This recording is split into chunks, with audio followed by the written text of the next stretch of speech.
Bom dia, boa tarde, boa noite, boa madrugada. Nós estamos gravando 40 dias com o propósito derrubando bloqueios para uma vida próspera. E hoje nós estamos no dia 21 desse propósito. E nesse dia nós vamos falar a respeito da decisão. O que é decisão? Decidir é dar uma solução para um problema, uma forma de resolvê-lo entre várias opções. A vida que cada pessoa tem é absolutamente dependente das decisões que tomou no passado. Pense no lugar que você mora, na língua que você fala, nas pessoas que estão à sua volta, na escola que você vai, no que você sabe ou não sabe. Tudo é fruto de decisão. Você pode dizer assim: mas não fui eu que decidi isso para mim, mas as circunstâncias me levaram a chegar aqui. Quantas pessoas passaram pelo mesmo que você e tomaram decisões que as colocaram em lugares melhores? Respondendo essa questão, você percebe que a sua omissão e inércia também é decisão. O que acontece e o que não acontece com você, fora se você é menor de idade ou tem algum limite que impede você de decidir, é 100% responsabilidade das suas decisões. A escola que você frequenta, o emprego que você tem, o carro que você usa ou se anda só de transporte público, muitas coisas que acontecem no seu casamento e nos seus relacionamentos com pais e filhos, tudo é fruto de decisão. Se você deixou a vida levar você e não criou nenhum projeto no final do ano passado, para o ano seguinte, e se não parou para tomar as rédeas da sua vida, então está perdendo tempo de tomar as suas decisões. Desperta! A leitura bíblica para hoje está em Gênesis, no capítulo 12, versículos 1 a 5. Lendo o versículo 1 de Gênesis 12, lemos: Ora, o Senhor disse a Abrão: sai-te da tua terra e da tua parentela e da casa de teu pai, para a terra que eu te mostrarei. Preste atenção nesse versículo 1, que quando Deus falou com esse homem, ele se chamava Abrão. Verso 2: E far-te-ei uma grande nação, e abençoar-te-ei, e engrandecerei o teu nome, e tu serás uma bênção. Verso 3: E abençoarei os que te abençoarem, e amaldiçoarei os que te amaldiçoarem. E em ti serão benditas todas as famílias da terra. Verso 4: Assim partiu Abrão, como o Senhor lhe tinha dito, e foi Ló com ele. E era Abrão da idade de 75 anos, quando saiu de Harã. Verso 5: E tomou Abrão a Sarai, sua mulher, e a Ló, filho de seu irmão, e toda a sua fazenda que haviam adquirido, e as almas que lhe acresceram em Harã, e saíram para irem à terra de Canaã, e vieram à terra de Canaã. Então, o desbloqueio da decisão. Esse homem que se chamava Abrão, quando foi chamado para sair da terra em que estava, mais tarde teve o seu nome mudado para Abraão, que significa pai de nações. Esse homem era casado com Sarai, que depois teve o seu nome mudado para Sara. Era um casal estéril, porque Sara não podia gerar filhos. E quando Deus chamou Abrão para que saísse da sua terra, ele morava em Ur dos Caldeus com a sua família. E Deus disse a ele para tomar a sua família e peregrinar para uma terra que ele, no caso Deus, mostraria. O ponto 2 ali na tela. A proposta de Deus era que ele apenas saísse da sua terra perambulando por outras terras, sem saber quais seriam elas, conforme a orientação de Deus. As incertezas da vida, o medo do caminho a ser percorrido, a responsabilidade de cuidar de sua esposa e de seu sobrinho Ló eram desafios a serem enfrentados. Abraão poderia não ir, e então ele não teria as experiências que teve na vida até sua morte em grande velhice. A decisão era difícil? Claro que era. Mas Abraão decidiu obedecer à orientação de Deus, porque tinha fé nele, no caso em Deus. Abraão poderia olhar para sua condição, velho, com uma mulher também já idosa, com um sobrinho Ló e sua família, e sem receber nenhuma dica sobre para onde estava indo. Foi só no caminho que Deus falou para que ele fosse para as terras de Canaã. Ele poderia colocar várias objeções a Deus, mas ele decidiu fazer o que Deus falou e se levantou com sua esposa, seu sobrinho Ló e as almas que lhe nasceram em Harã, empregados, funcionários, e mesmo tendo já 75 anos foi. No caminho, foi para Canaã e recebeu a promessa do próprio Deus que aquelas terras seriam dadas à sua descendência. Isso está em Gênesis, capítulo 12, no verso 7, quando ele ainda nem tinha filho. Abraão não olhou para a condição, ele tomou a decisão. Depois disso, Abraão fixou morada em Betel, e mais tarde ele foi para o sul, conforme Gênesis 12, versículo 8. Depois disso, ele foi para o Egito, por causa da fome que assolou Canaã, e depois voltou. Mas a decisão de Abrão, quando saiu de sua parentela, permitiu que mais tarde Deus mudasse o nome dele para Abraão, que quer dizer pai de muitas nações. E quando o nome dele foi mudado, ele nem tinha filho, mas recebeu a promessa. E hoje vemos como Deus o fez pai de muitas nações. Você pode viver de condição ou de decisão. Se Abraão tivesse colocado diante de Deus suas condições, que eram as dificuldades referidas, ele não gozaria das promessas que recebeu de Deus. A vida é assim com a gente. Tudo acontece conforme a sua decisão. Se você enfrentar os seus medos, desafios, dificuldades e prosseguir, você colherá um bom resultado. Mas se desistir no meio do caminho, não colherá nada.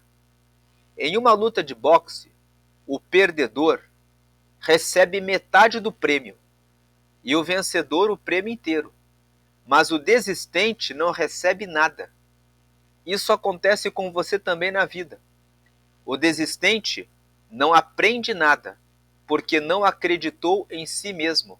Mas o que fracassou aprendeu as lições de como não fazer e tem a chance de tentar uma segunda vez e ser bem-sucedido na nova tentativa, com o que aprendeu. Abraão é um exemplo de quem está olhando para sua condição e tendo diante de si uma proposta de Deus, decidiu obedecer e seguir a visão de Deus, e isso lhe trouxe o cumprimento das promessas. A história feliz de Abraão aconteceu porque ele tomou a decisão conforme a boa, perfeita e agradável vontade de Deus. Mas um outro homem não foi bem-sucedido na sua decisão, porque não se manteve fiel a Deus. Esse homem é um profeta que Deus enviou para denunciar a idolatria de Jeroboão, que era rei de Israel. Jeroboão estava em Betel, queimando incenso em um altar para outros deuses, quando um profeta que veio de Judá anunciou que nasceria um descendente de Davi, que se chamaria Josias, que sacrificaria os sacerdotes que queimavam incenso ali. Jeroboão estendeu a mão para dar ordem para que pegassem o profeta, mas a sua mão se endureceu, e o altar se quebrou, e a cinza que estava nele se derramou, e esse foi o sinal de que Deus estava com o profeta. Então Jeroboão pediu que o profeta clamasse para sua mão ser restaurada, e ele orou, e a sua mão restaurou, e por isso ele convidou o profeta para jantar, mas ele recusou. Deus disse para o profeta: não comerás pão, nem beberás água, e não voltarás pelo caminho por onde vieste. Essa história está registrada no livro de 1 Reis, no capítulo 13. E esse texto em que Deus fala para o profeta de Judá que ele deveria ir a Israel e não deveria comer e nem beber e nem voltar pelo mesmo caminho está no versículo 9. Por isso, ele tomou outro caminho para voltar a Judá. Mas um profeta velho de Betel, ao saber que o que havia acontecido, foi atrás dele e o convidou para voltar a Betel e comer pão em sua casa, ao que o profeta de Judá recusou também. Diante da recusa, o profeta velho mentiu, dizendo que Deus tinha enviado um anjo para lhe dizer para que voltasse e comesse pão em sua casa. E então o profeta de Judá voltou. Isso está em 1 Reis, no capítulo 13, nos versículos 18 e 19. Na mesa, enquanto comiam, Deus tomou o profeta velho para dizer ao profeta de Judá que pela sua desobediência ele morreria ali e não seria enterrado com seus pais. Isso está em 1 Reis, capítulo 13, verso 22. E logo que ele partiu, quando ele estava no caminho de retorno para Judá, um leão apareceu no caminho e o matou.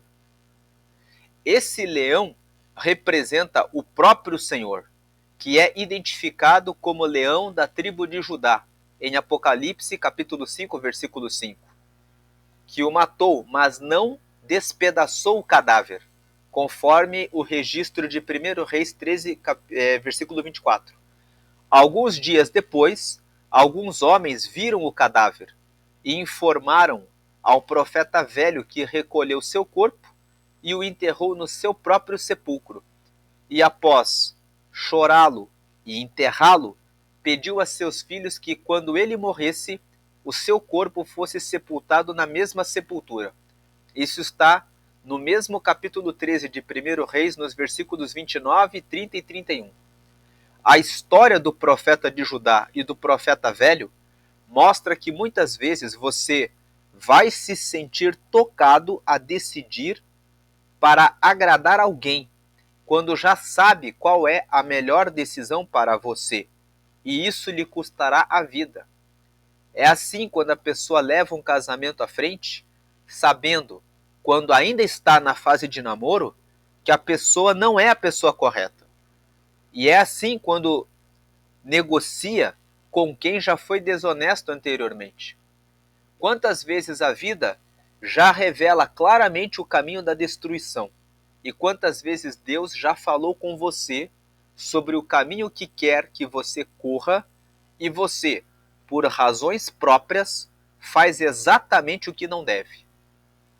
Aqui, nesse primeiro ponto, vamos lembrar também da história de Jonas. Deus disse para que ele fosse para a cidade de Nínive para anunciar o arrependimento, para que Deus salvasse aquele povo. Mas ele estava em Jope e ele tomou um navio para a cidade de Tarsis, que ficava no lado oposto a Nínive. O que aconteceu com Jonas? A história é muito conhecida. Deus fez com que uma tempestade se abatesse sobre aquela embarcação, até que as pessoas lançaram Jonas para o mar. E então Jonas foi engolido por uma baleia e foi devolvido, vomitado pela baleia, no ponto em que ele estava. Veja que a história de Jonas mostra que Deus não deu um adiantamento para Jonas, colocando ele diretamente em Nínive. Mas Deus devolveu ele exatamente onde ele partiu para Tarsis, para que ele ali tomasse a decisão certa. Então, a sua vida é a consequência da sua decisão. Se Jonas tivesse obedecido a Deus e ido para Nínive, ele não teria sofrido um ataque de uma tempestade numa embarcação, ser lançado no mar, ser engolido por uma baleia, ficar durante 3 dias no ventre dessa baleia no meio de restos alimentares e depois ser regurgitado no meio da praia por aquela baleia. Então você decide ser como Abraão e obedecer para ser bem realizado no que faz, ou como o profeta de Judá, que mesmo bem ciente do que Deus lhe dera a ordem, resolveu voltar e comer pão e beber água em terra estranha. Ou seja, ele resolveu compartilhar a vida dele com pessoas fora do propósito de Deus em Betel, que simboliza aqui os lugares onde Deus não está, ou onde você, que é sincero e correto, e honesto e leal e fiel, não deve estar. Deus mandou o profeta de Judá denunciar o pecado, a abominação que estava em Betel. E é por isso que Deus disse: você vai entregar o recado e depois você vai sair daquela terra. Não vai comer, não vai beber e não vai voltar pelo mesmo caminho. E ele sabia muito bem do propósito de Deus, tanto que quando ele entregou a profecia, o braço do rei Jeroboão ficou endurecido quando quis pegá-lo. E o altar se partiu e a cinza que estava nele, no altar, foi derramada no chão. Ele tinha sinais claros da vontade de Deus para a vida dele. Assim como Jonas também tinha uma grande comunhão e sabia exatamente o que Deus queria para a vida dele. Mas tanto Jonas quanto o profeta de Judá tomaram a decisão de ouvir. Jonas resolveu fazer o que bem entendeu, e o profeta de Judá se deixou enganar por um profeta velho. Se você tem comunhão com Deus, não se deixe enganar por outra pessoa, que mesmo que seja da mesma denominação que você, fala algo diferente daquilo que Deus falou para você. Atenção às suas decisões, pois é você quem decide onde vai, com quem vai estar e onde vai estar. Que as suas decisões tragam vida, saúde e prosperidade. Tarefa para que você coloque decisão na sua vida. Ponto número 1. Liste os problemas que mais estão causando aflição em você. Ponto 2. Coloque esses problemas em ordem numérica, classificando o problema mais urgente para resolver agora. Pegue esse problema e divida ele em partes pequenas. Um exemplo: se você está pensando em se divorciar, você vai dizer: porque estou descontente. Então divida fazendo perguntas. Número 1. Quais as coisas que me incomodam no outro? Faça uma lista por ordem das coisas que incomodam você. Ponto número 2. Agora pense: como conversar com o outro, ponto por ponto, para resolver o problema. Agora o ponto número 3. Dá para suportar mais um pouco e ir resolvendo? Ou você já tentou, ou você fala assim: já tentei tudo mesmo e não deu mais. Se realmente já tentou de tudo e não dá mais, então pelo menos, quando você sair dessa relação, você vai e optar pelo divórcio, você vai sair em paz. Porque você vai sair sabendo que a sua decisão está baseada em um fato real. Você fez tudo para resolver e realmente não deu. Isso é apenas um exemplo. Faça a mesma coisa em relação à decisão de permanecer ou não em um trabalho. O que te agrada nesse trabalho? Coloque ponto por ponto. O que te desagrada? Coloque ponto por ponto. É possível conversar com o superior, com a empresa, para resolver aquilo que te desagrada? Quanto você suporta na balança daquilo que te agrada e daquilo que não te agrada? Se você está descontente, comece a procurar um outro lugar. Não viva em depressão.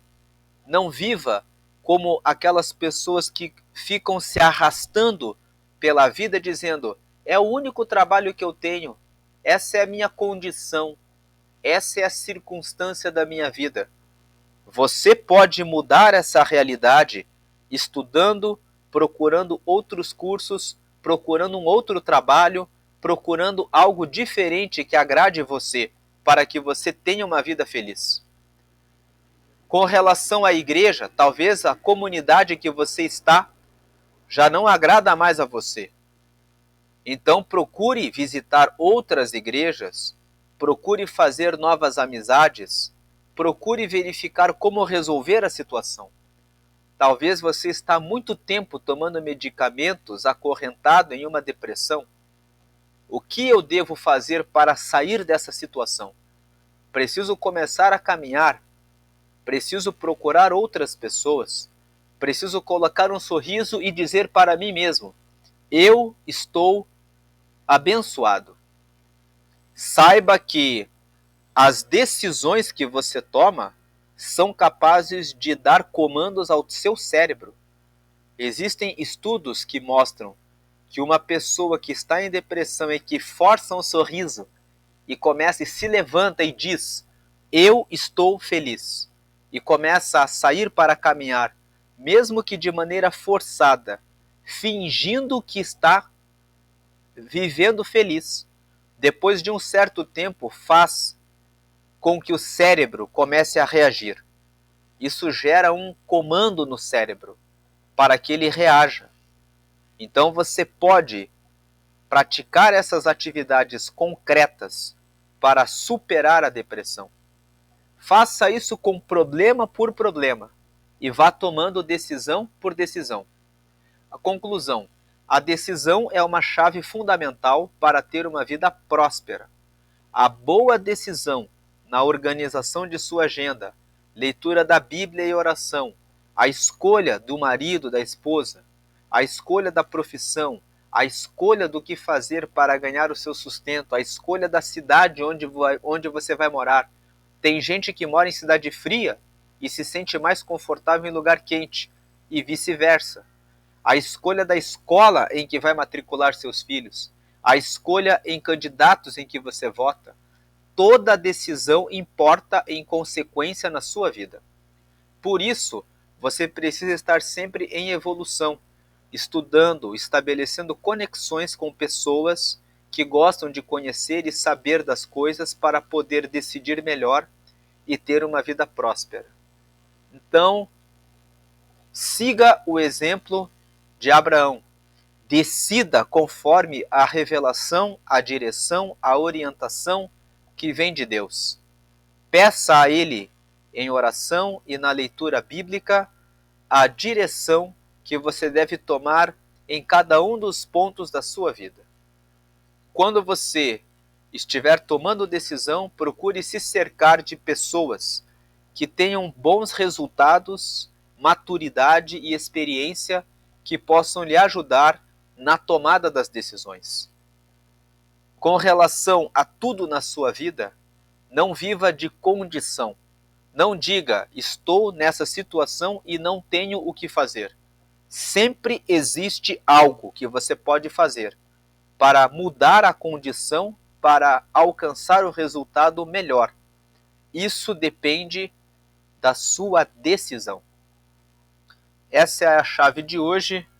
Deus abençoe. Paz de Cristo. Amém.